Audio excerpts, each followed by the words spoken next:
Anna profita de l'absence de sa mère pour emmener son petit frère au bord de la piscine.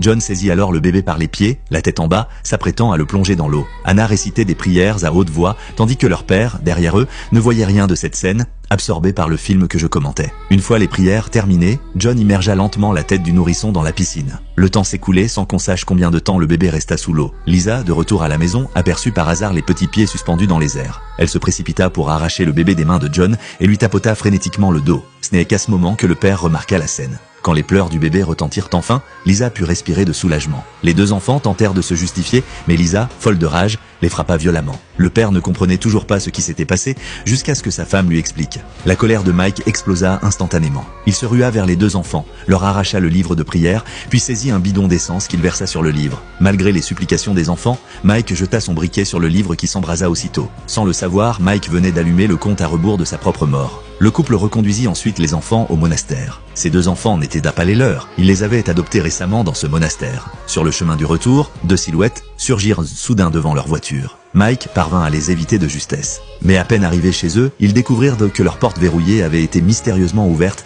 et la maison était plongée dans l'obscurité. Mike sortit sous la pluie battante pour inspecter les lieux, mais il fut électrocuté et son corps s'enflamma, brûlant vif sous les yeux de Lisa, comme le livre qu'il avait brûlé auparavant. Lisa réalisa alors que le bébé avait également disparu. Ce film s'appelle Frères de sang.